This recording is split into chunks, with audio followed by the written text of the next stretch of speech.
We'll call this special meeting to order.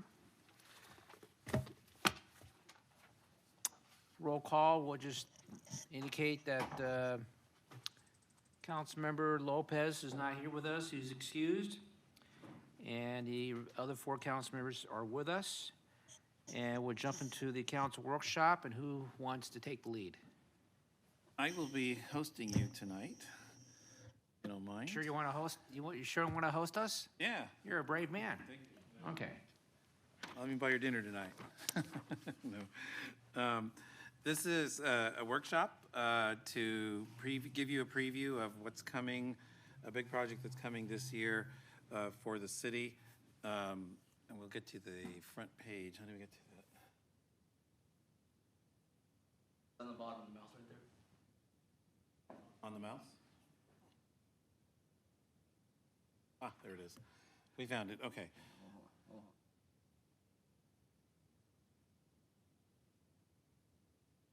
Evan, hold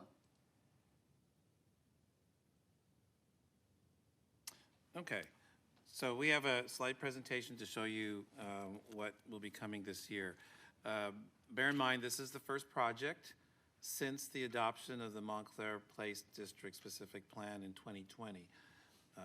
You know, something happened in the middle of that between now and then, and so that kind of gave us some time to work on their first project. The first project will occur on the, depends how you look at, the southwest corner of Claremont Central Avenue and Moreno Street. Without further ado, I'll continue through the slideshow. Just the big numbers first. This is a project that involves 601 new residential units, along with 41,000 and change commercial square footage for hopefully restaurants or service uses on the ground floor. So this is a mixed-use project, and it's intended to be the first flagship building for the mall this year and going forward, and setting the stage for new development in subsequent years. Is this the Sears building? No, this is a hard corner. I'll show you in just a second where the Robbins Brothers and the vacant property is, right on the hard corner. And so this is a depiction of this is from the specific plan you approved in 2020. And this superimposes on the hard corner up there what this project would be and how it would look like in this particular setting here. As you can see at the bottom of the drawing is the Rambla Street. And that's the one that will go from the existing connection that allows you to enter the mall from Central Avenue. It'll skew up a little bit and then align with the future right-of-way for the Rambla as it continues through the middle of the site. So the property to the immediate left of the darkest brown building outline is where the Sears building is. And at this point, it's still there, and they're not taking it down as part of this project per se. Excuse me, this site where Robbins Brothers is used to be the Crocker Citizens Bank. And then the empty parcel, if I'm correct, used to be, I thought, an Exxon station? There's a gas station of some sort, yeah. I remember that. Okay, I'm just I know the site, but I'm trying to look at it in a Most recently, big way. Is there remedial cleanup that needs to be done because of the gas station? I don't believe so. I think it's a pretty clean site from that, but we'll get through that when they start going through the grading processes and stuff to make sure, but I don't believe there's any residual issues with that. This site is about 6 acres, just under 6 acres and change, or just about 6 acres in totality there. So it's a good chunk of the property to have this first project be part of. This shows the project in context with the actual overlay of what's there now. So the theater is there just below the word project there, and then that's where Lazy Dog is also there under site. Gives you an idea how it connects with Central Avenue, Fremont, Moreno, and the freeway. So it'll be easily seen. This is a good picture to start off with to give you an idea of the massing of this building. Or buildings. This will be up to 8 stories high, so this will be a pretty big one. You'll see the full heights of the buildings on the south side, which will be at the top of the drawing there, building 6, 5, and 4. That's where you get the biggest impact, but It's still at least 5 acres, or 5 to 6 stories on the Moreno side of the property. The other thing that's good about this drawing is it shows how the building is notched and dropped down and taken up and stepped down, et cetera, so that you can see that it's not one massive, long, flat wall that's on the street there.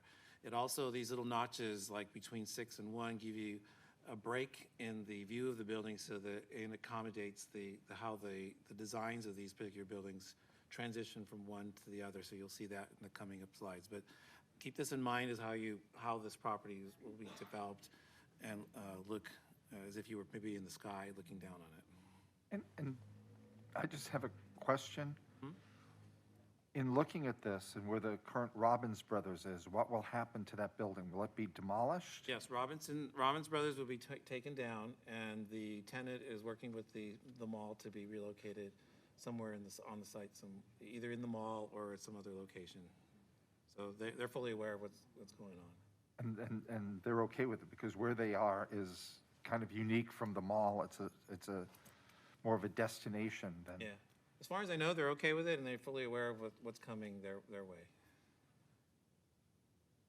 All right, so this is our first building. We're going to work our way from the Central Avenue and Moreno Street corner, and then move to the west, and then south, and then east, and then back up to close the loop here. So this is the Irving Gill building. This is an architecture that there's a lot of these. The architect did a lot of work in California during the 20s and 30s. And this is an adaptation of that design style to a taller building. You can see how it steps down on the corner and how it integrates at the rooftop, some observation areas that the residents of those future units up there will be able to enjoy. So to the left is Central Avenue, and to the right is Moreno Avenue, as you're looking kind of in an angle both ways. This next plan is what you'd see from the Moreno, across from probably Target's parking lot and maybe the bank. What is it? What's the bank there? Anyway, the bank building. No, anyway. But anyway, that's what you'd see there. The bottom rows down there where the windows are arch are intended for the commercial uses in the future. That's not parking underneath there, right? Not yet. On this level, you're seeing commercial and then residential above on this drawing. Okay.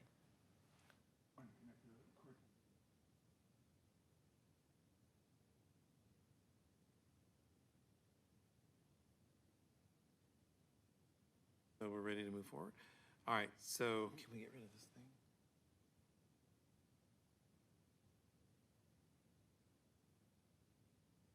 All right, so the next drawing here shows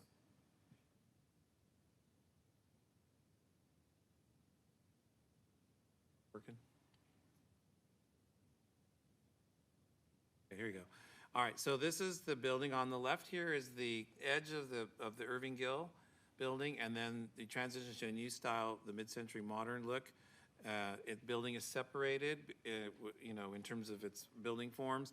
And right there, between them is where the first parking, access to parking underground occurs. So you see the car coming out there, and then there's a pedestrian access to these upper levels above the street, and they go back into between the buildings and then curve around, so that begins to provide for the active space that's private to the residents in that area to use. So you'll eventually see pools and sitting areas and everything else back in those spaces. This would be the west side of the building we just saw. And here in this particular drawing where the gentleman in the orange coat in the middle, that's the paseo that runs north-south for the entire site and separates one building from the other building. Physically, actually separates them. This area, you'll see it will also provide for emergency access in case it's ever needed, and also be programmed areas for the residents to use, as well as the public to be able to walk through the site. This is the interior view looking west. So you're in the paseo, pretend you're in the paseo and you're looking to the west or east, and you'll see what the building looks like in the interior of the the Paseo area. Again, the ground levels are designed for use by the tenants and retail activities on the left side of the drawing, and then eventually some service areas that might be required to provide services to the project. Okay. All right, this is the view looking straight through the Paseo. So the big building that we started off with is to your left, and the building to the west that we are going to see next is on your right, and that's what the Paseo would look like going through the middle of the site. So you can see it's pretty wide, it's pretty open, and gives a lot of relief. Next. This is the far west building, again on Moreno Street. This is what faces towards Target. And this building takes on a little different styling. It's all modern in nature, all of these buildings, but this one has what the architects call an expressionist type of architectural styling to it. So again, the bottom floor is for commercial activities, and then the upper floors are for residential. The bottom floor is about 2 stories in height, the way it looks here, but then you see the upper floors are 1, 2, 3, 4, 5 levels of housing above it. Same view, but now you're looking kind of east on Moreno, so you see all 3 buildings in context here. Now this is the far west side of the project and on the second building, and this is what it would look like if you're coming from the west on Moreno Avenue, and this would be a street on this side of the building here in the bottom area.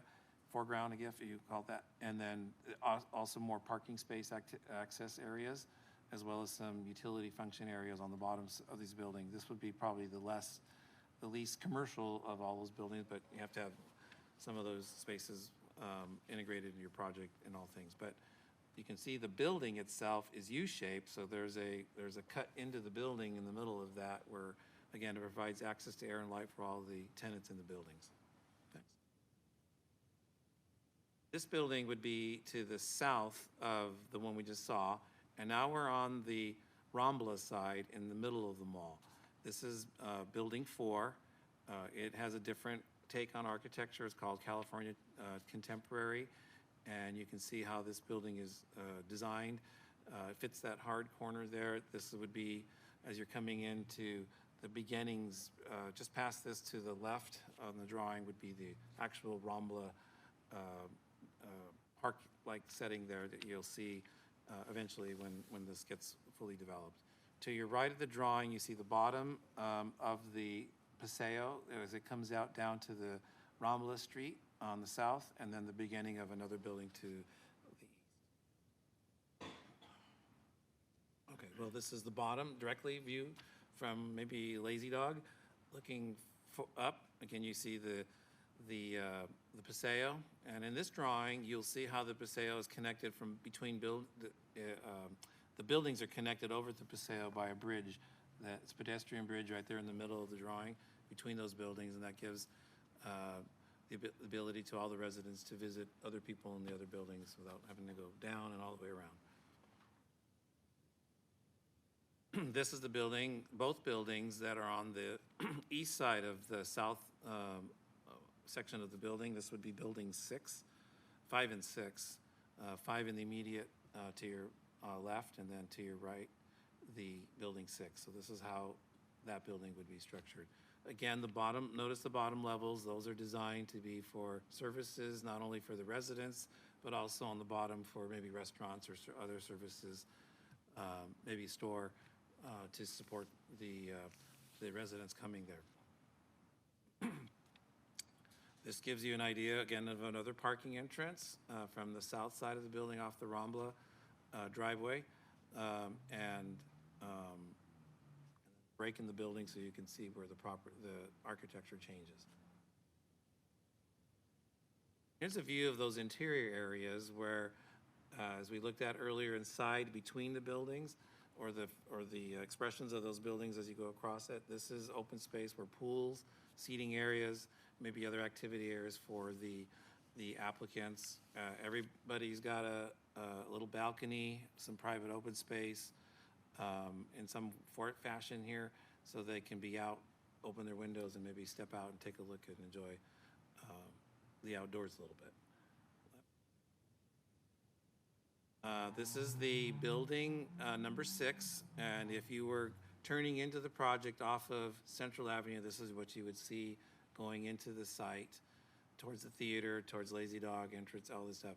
And this is where we anticipate seeing a sign that announces this building. It may not look quite exactly like this in the future, but this is an idea that's been expressed by the architect as a major identifying marker for people who come to the mall as well as this particular building.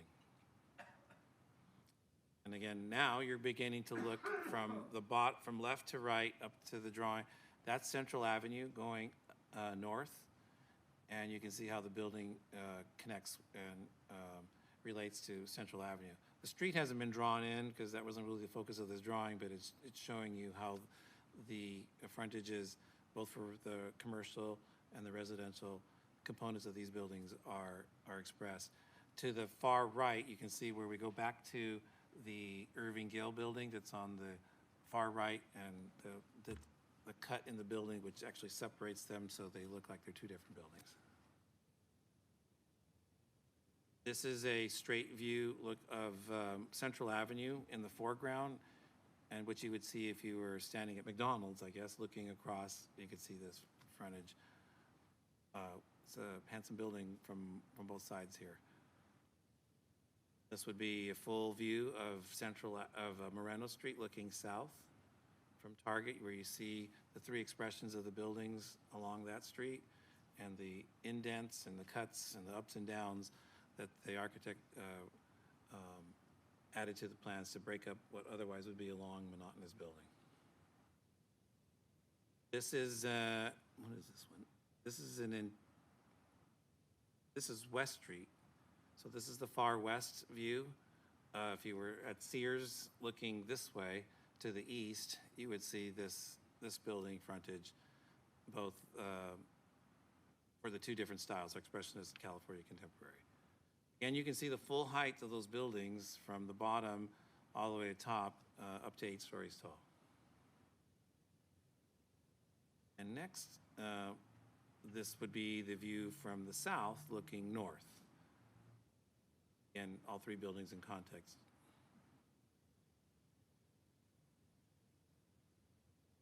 Is that it? Okay, and so that basically is the tour of the project that's being proposed. We're working through with the developer to work out some details and get it ready for eventual bringing it to the Planning Commission for their review, and then eventually to City Council for your review of it in the not too distant future. So we're working hard to see this happen so they can get under construction, get underway. There'll be a map that's involved with this because these will be designed for condos. Eventually in the future, they probably won't be condos, but they'll be designed that way and set up in a way that they could be at some point in the future. That's what they did with the Paseo, so it's nothing different than what they did there. And again, it has 41,000 square feet of available commercial space for a number of uses. It would be both beneficial to the mall overall, but also in particular for the users of the building to be able to take advantage of services that aren't maybe already here in town, but also new restaurants or things like that future tenants and visitors to the mall would like to see and going to. So if you have any questions, I can maybe answer some of these basic ones about the project. Oh, great. And then just to reflect again, this is going to the Planning Commission the spring, summer? No, as soon as possible. As soon as probably in the possible. next month or 2. And yeah. then this will come back to us after that, and then they're trying to get a building permit sometime later this year. Yeah, right. That's their goal. That's our goal. Okay. We'll try to accommodate as best we can. And then 600 units, 101. 601 and 40,000 commercial space? 41,000. Okay, 41,000 square feet of commercial space. And of course, that's right now, as far as who's going in there, that's all up in the air. Yeah. Okay. All right, I'll ask my colleagues if they have any questions here, and I'll start with Mayor Pro Tem Johnson. Thank you, Mr. Mayor.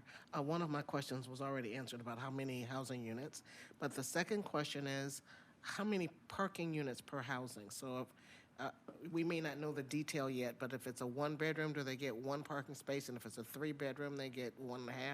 Well, it's one minimum. They get 1.25 minimum anyway because of what the standard was set in the specific plan requirement.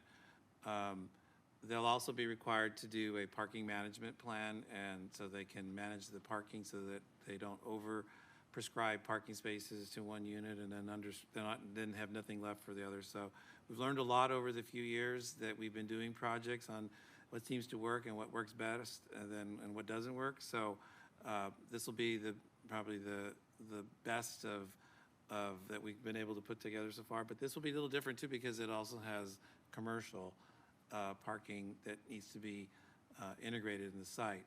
Now, it may seem like it's easy peasy because there's a lot of parking on the site, but eventually these parking spaces and fields will be replaced with buildings and parking structures. So it's important that we get, as we keep going through this process of developing good parking management plans that make sure that everybody can have at least a parking space for their units. And I've never understood the point system. However many parking spaces, 0.25 or 0.5, because I don't know what 0.25 or 0.5 of a car is. well, it's more of a mathematical kind of calculation, so it yields whole numbers. We always roll up, but that's the intent is that for visitors, you don't need to put a full parking space for them because you're using They're a not always percentage of there. the total, right? They're not always there. So that's where those 0.25s and 0.5s come from. They're mathematical ways of expressing how many parking spaces you need. And I ask that question because I know that there's been some controversy in other developments where we had a point something parking space and people are always dissatisfied. It didn't seem to quite work. Most families, even if it's just a one-bedroom with a husband and wife or, parent and a child, they each have a car, a whole one, not a 0.25. Well, yeah, I think everybody needs to remember that these developments and these two plans were developed as transit-oriented plans, Yes. where the expressed intent from the very beginning was that parking would be less of a demand because of the alternate modes of transportation you would have, and certainly not. It's about a half mile to the north. You got the existing Metrolink trains, and then you also have the anticipated arrival of the Gold Line, where people can take the trains to go to farther places or to other their employment locations or places to have entertainment, as well as to come to town here. These apartments are they're not big and intentionally because they're not designed for families per se. They're designed for professionals or people who don't need yards and lots of car spaces because they have different lifestyles than maybe some of us have right now, where we have families and need more room and we have a different kind of living arrangement. So. Okay. I'm still not quite there because I've never seen a train pull up in front of Stater Brothers. So, people are still going to need cars. Yeah. But I'm going to leave it alone for now. My last question is, are any of these units designed to be for low, moderate income people, or are they all for people who have lots of money? This project is not designed for low to moderate at this point. They have other plans for projects in the area or ideas for providing for that segment of the population so they can be up in the same area and enjoy the same benefits that everybody else. But this flagship project is not at this point designed for low to moderate. Although we will point out that CIM will be contributing approximately $1.7 million to the city's Affordable Housing Fund for affordable housing development. That makes me feel better. Thank you. Yes. Okay, Councilman Rue. I will start off, well, no, I won't with the last situation. How many square feet average for each unit? Let's see. If we go back to the second page, I don't know if these are broken down in here.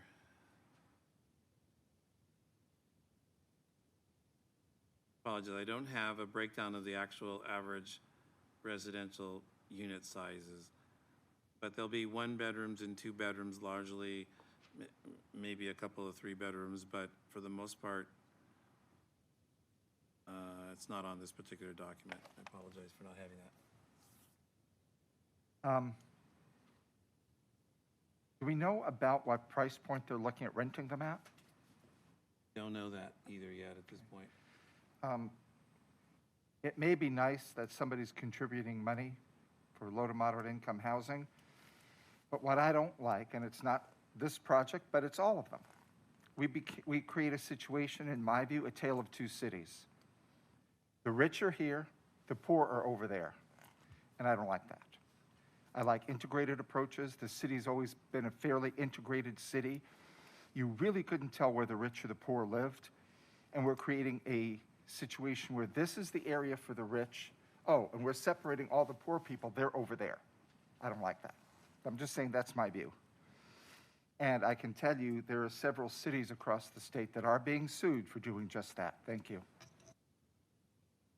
Just want to comment that we certainly do understand the point, and in CIM's position, they're arguing that this project is their first project for the site, and their partners want to make certain that this project is successful, and we've discussed with them that future projects do need to try and incorporate affordable housing units within the projects. So it wouldn't be successful if it included the clerks who work in the stores. That would not mean success. What we're saying is that from their perspective, this is a make it or break it project, and it needs to be market rate from their perspective so that they can continue to attract developers. So future units, will we do another development near this just for low to moderate income so the clerks who work in these stores can actually walk to work?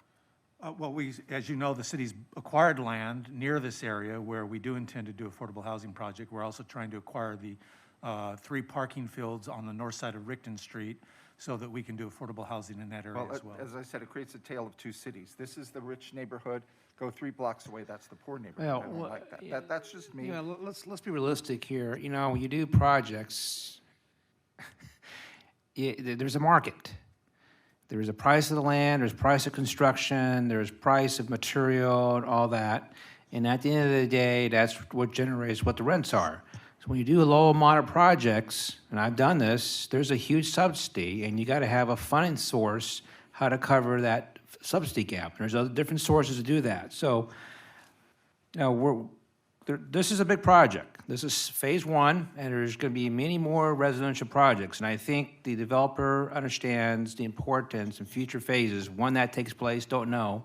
But eventually, there's got to be an affordability to that project. And the way that developer is going to be able to do it is on the land real estate, is that he needs to be able to have a market project or several market projects, develop enough income from that allows him or her to use those funds to fill the gap to do an affordability project. It just takes time to make these work right. And, you know, we're dealing with, again, real estate economics, and that's the big challenge. That's the reason why we have affordability problems, because land's gone up in value, construction costs have gone up in value, materials have gone up in value, and it's just much more expensive to develop these projects. So we have a specific plan here that has laid out a vision of this entire site with many different residential type of projects, and I think it's important that if we want the Montclair place to be viable, we've got to start this new, we call it the revolution, whatever you want to call it, but it is really a new redesign of the Montclair place for it to remain competitive in the future.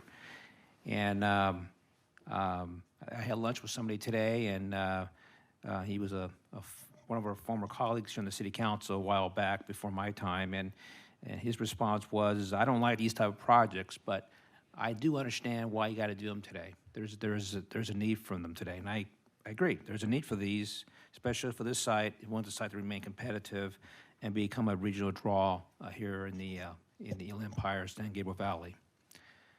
Any other questions For So staff, then, do we have any plans to do something where people will actually be able to own a unit rather than just be condemned to be renters no matter what the price point? Not yet at this point with it. They could be for sale in the future if it turns out that is, these properties, these buildings were set up also for condos, so they could be converted at some point in the future if that turns out to be a market that's viable. I disagree with it. They're beautiful units, but I disagree with the philosophy behind them. Thank you. Any other questions, Bill? No, that's it. I know security is always an issue that's raised, and how they plan on addressing security? Well, as typical with all of our projects, we have requirements. We have from the police department, fire department, they provide us with conditions of approval, and what we've been doing over the last few years is implementing photo surveillance systems, and they'll probably have some sort of, in certain areas, there'll be gated passageways that are only allowed for the residents to get into. Most of the residential levels are up above the ground levels, so those areas up there are reserved for their use only and only for their guests. The paseos itself would be open to the public to walk through, and they'll have their own security force to make sure that those areas are properly maintained and properly observed. But working with the police department, we've been able to, we feel that we'll be able to cover all those concerns. And I believe they will have some form of on-site security. Like the mall does now, yeah. Mall they does, yeah, probably would. especially for Yeah. the Paseo, they're dealing with the Paseo area, for one area, for example. Right. And they'll have the security plan. Okay. Anything else? Councilmember Martinez, you're very quiet over there. Untypical for an attorney. You don't know me very well then. I see under the proposed density, 800 square foot average is highlighted. Is that the Where'd you see that? proposed density right in the center of the page 2, I believe? It's still on our screen. Yeah, I'm looking for the 800. Is that how large the average units are going to be? Maybe that, yeah, probably is the average, well, average square foot, yeah, sounds like it's probably where the average is. So that's up to 2 bedrooms easily. It's at the, right under the 601 of the, probably the number of per the units. So some will be a little larger, some will be smaller.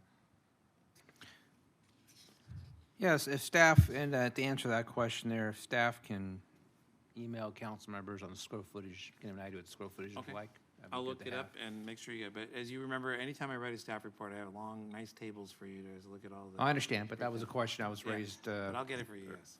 If I can get- My only other comment is, I would expect that if there were housing units attached to a mall, you're looking at spending a little bit more than you might, 3 blocks away. And that just comes with the territory of being attached to a mall. You get the benefit of living next to a commercial area where you can walk around, and it makes sense that you're going to expect to spend a little bit more. Although I really do appreciate that the CIM is contributing towards affordable housing. If we had redevelopment, and this wasn't a redevelopment project area, the place, Ed, am I correct? That redevelopment still existed, and as we're redeveloping this entire property, and that would increase the assessed value, we would have had a new tax increment come in, and we could have used 20% set aside of that and start using those funds for affordable housing. Am I correct, Ed? That would have been a great economic solution to the real estate market. Yes, you are correct. So without that, we have to rely on our own creativity in dealing with these developers. And as you know, we will be bringing to the City Council for your consideration a new inclusionary housing ordinance that will increase the per unit requirement as far as contributions so that we can increase the amount of money going to Affordable Housing Fund. That also could serve as a inspiration to developers to build units within their projects for affordable housing, because if the contribution is equal to, or at least approximating the amount that it costs to build a unit, then it may provide them an incentive to go ahead and just build the units instead of contributing towards the city. That's the problem that we face, is that based on our conversations with the consultant, the average cost to construct a unit in today's market is about $480,000. Doesn't matter whether it's a market rate unit or affordable housing unit. That's just the cost, the average cost of construction of a unit. So when you press developers to build affordable housing units, they say it's $480,000 a unit. If we build 4 units, that's $2 million. We're just not going to do that. We're going to look at some other alternatives. And that's the problem that we confront in California, is the cost per unit, whether it's a market rate or affordable housing unit. The cost of lumber, cost of building materials doesn't change based on whether it's affordable or market rate. It's still a cost that the developer has to suffer. So by increasing the inclusionary contribution, that could serve as a leverage for developers to start looking at incorporating units within their projects. Thank you. Mayor Pro Tem Rue? Councilman Rue? Although Councilmember Martinez said about the units at the mall being more expensive because they're at the mall, that may be a good view to take. But to me, it flies in the face of the very thing we're trying to do. We want to make sure, to me, the people who work at the mall and work in these low-wage jobs are able to live closer to their job and walk to work. This, to me, would have been the perfect thing to do, to put the lower-income housing here, although I don't like a tale of two cities. I don't like it, you know, where we have one neighborhood one thing and one neighborhood another. We've never had that in this city. And I'm very highly offended that we're even doing that. But to me, it would have been better to have units here so the people can walk to their jobs in the mall. The people who may work at these stores that are going to be there can just walk downstairs and go to work, not walk 5 blocks, 6 blocks, a half a mile to get to work. That's just my thought on it. And as far as the cost of building, we know that, but I think there are lots of things can be done, prefab construction, all sorts of things, but we'll argue that all night. Thank you. Mayor Pro Tem Rue, Mayor Pro Tem Johnson. Thank you, Mr. Mayor.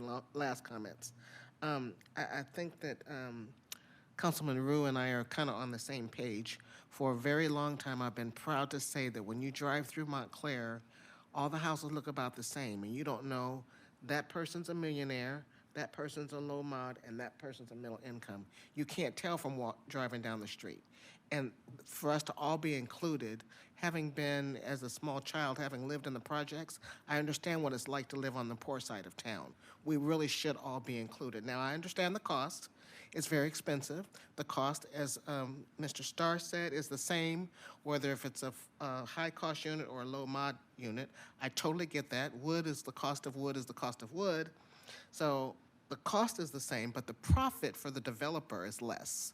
That's what the issue is. And I'm certainly not asking for one whole, half of the units to be low mod, but a small fraction at least should be included for low mod income. And what is disappointing to me is every time we look at one of these projects, we hear, well, this one's gonna be, at market rate, but the next one, and the next one, and the next one, and when we get to the next one, it's still nothing for low mod income. So I'm gonna get down off my soapbox, but I really would like to see in the future that our projects include, even if it's a little bit, some kind, when we're talking about mixed use, it's not just commercial and residential, but it should be different kinds of residential, so people who are influential can live there, and people who are low income can also live there.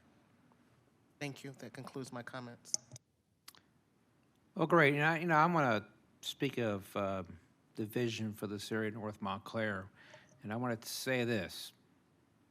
Our city has pretty much been 4 or 5 square miles since 4 or 5 square miles since it incorporated back in the 1950s, some growth. Unlike Upland, Ontario, Rancho Cucamonga, Chino, Fontana, Rialto, we have not been able to grow our city because we didn't have this abundance of vacant land. And as our neighboring cities have been able to do that, developed new housing, new commercial, rebranding themselves in many cases, we have not been able to do that. And I'm excited for North Montclair and this project here, along the other project we've done, is we are rebranding our city in terms of growth, in terms of new economic opportunities in our city, in terms of new urbanism in our city here that these other cities have been able to do because they have the land to do it. And we, on the other hand, have to redevelop and go vertical to do it. So I'm excited about this. I'm excited that if this is developed, which it will be developed, that this will be a big wow. What are they doing there in Montclair? Because this does not exist in other Inland Empire cities. So the affordability will be dealt with, and I want to remind my council colleagues, this city has done a lot of affordability projects in the last 20, 30 years. But affordability will be there as we move forward with new development. But nevertheless, the big picture here right now is that we are taking additional steps to rebrand our city, the North Montclair, the new urbanism, the transit-oriented development, creating that wow effect for our region. So I don't see any other speakers here. Well, I don't see any speakers among council members who want to make any comments. So thank you for reminding me of that. So now I will go down to public comment. Any members of the public who wishes to speak? So I only see Bruce on Zoom with his hand up. I'm very shocked that Bruce wants to speak on this item. Okay, Bruce, you there? I'm here. All right, it's all yours. All right. Yeah, this is obviously a really nice project. Listening to all your comments. First of all, Denise, a train does not run down to Stater Brothers, but Stater Brothers does have Instacart and services to bring the groceries back to you. So that's available to any of the residents here. Also, Target right across the street has the a full grocery store, which it's basically where I do 99% of my grocery shopping, plus all the other things that Target has provided. So there are going to be less and less, the people that are going to be moving into these apartments are going to be young professionals, one car, maybe. If they work in Pasadena, they're probably not going to have any cars. They're just going to, there's 2 bus stops there at the Montclair place. They can hop on the bus, go over to the transit center, or just walk if they're in shape and hop on the Gold Line and get out to the job centers in Pasadena or the Metrolink where the job centers are in LA. So less and less, if they need food, there's a bunch of restaurants on the Montclair place. They need entertainment. We've got the Canyon Club and AMC. They need shopping. We've got the entire plaza there for a few more years before we turn it all into residential. But, as far as the parking, for a place like this, high density, this is, the parking and the of need for cars is going to go down. The new generations that are coming along, they hardly even want driver's license anymore. So really the 1.25 or whatever is really more than adequate for this type of housing. In downtown LA, they even have less than that, and it seems to work out just fine. So more and more delivery services are offering the ability to bring the kinds of things you need on a daily or weekly basis back to your home. As far as affordability, you guys prefer to have rich and poor sections, especially down on Mission, so that you guys can put warehouse districts that are polluting the air, and so that you have a neighborhood that has less incomes and are more economically disadvantaged than the rest, so that you guys can successfully put these dangerous and deadly warehouses and nuclear dump sites and oil fields and all whatever. So I understand Mr. Rue's concern, but he's of course going to vote yes tonight on that warehouse district at 7 p.m., even though those people are going to be the most harmed out of that district. So you definitely want to a tale of two cities, because you need a poor district to take advantage of with the projects that you're putting in place. If you're worried about it, vote no on that warehouse district tonight, or the warehouses tonight on Ramona and Mission. That's just the wrong project for that area. But overall, there's going to be a great project for all the people in North Montclair. It is in the transit district. There are bus stops there. There needs to be a few more. And we need to make sure we get the gold line so that people can get to their jobs. Thank you. Okay, thank you very much. And any other members of the public that wish to speak? No? All right. With that, we'll adjourn this special meeting. Thank you very much.